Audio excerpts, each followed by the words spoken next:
Bought this 10-year-old Toyota Fortuner, and was it worth it?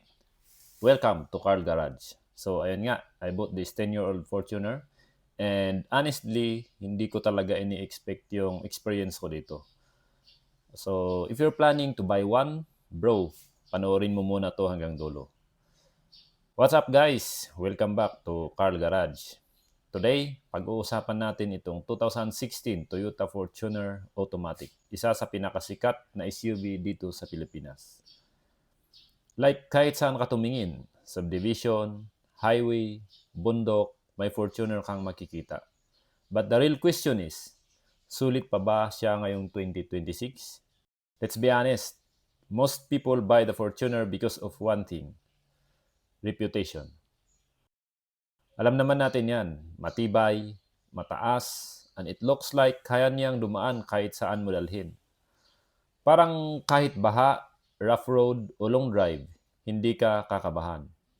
And dito sa Pilipinas, malaking bagay talaga yung availability ng parts. Kahit nasa probinsya ka pa, hindi ka mahihirapan maghanap ng pyesa or mekaniko. So I got this unit for around 1 million pesos. And that price point, medyo napaisip ako kasi you're choosing between this or a newer crossover na mas modern, mas mitipid, or mas techy. So, syempre, ang tanong, tama ba yung decision ko? Let's start with the fuel consumption. Real talk lang, hindi ito matipid na sasakyan. You're looking at around 10 kilometers per liter sa city driving. Minsan, less pa, depende sa traffic. So, kung dili ka sa heavy traffic, mararamdaman mo talaga sa bulsa.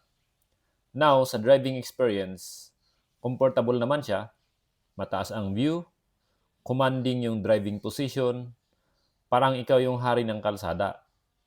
Pero, mararamdaman mo din yung laki niya, especially sa masisikip na daan or parking. Hindi siya yung tipong chill lang isingit kahit saan. Pagdating sa maintenance, manageable naman. Pero syempre, 10 years old na ito. So, expect mo na. May mga papalitan ka talaga. Suspension parts, bushings, fluids, normal wear and tear lang yan. Walang perfect na second-hand car. Now, let's talk about the pros. Number 1, reliability. Hindi ka nito iiwan basta-basta kung inaalagaan mo ng maayos. Number 2, parts availability. Kahit saan, kahit kailan, may makukuha ka. Number 3, road presence. Iba pa rin talaga yung dating ng Fortuner. Yung tipong kahit stock lang, parang astig pa rin tignan. Nakakabali ng lieg. Now, for the cons. Una, fuel consumption nga. Hindi siya friendly sa diesel budget mo. Pangalawa, it's aging.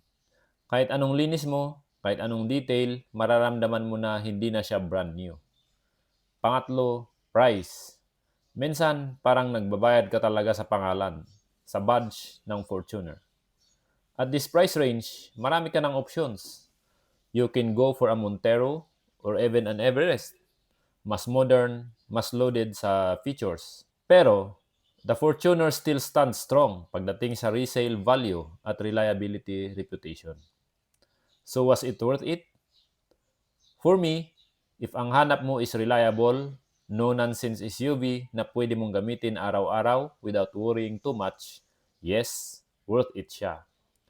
Pero kung priority mo is comfort, tech, at fuel efficiency, baka mas bagay sa'yo yung ibang newer options. So ikaw, are you planning to buy a Fortuner? Comment down below.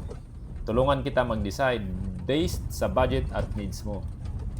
And if you want more honest, real-world reviews like this, subscribe ka na sa Carl Garage.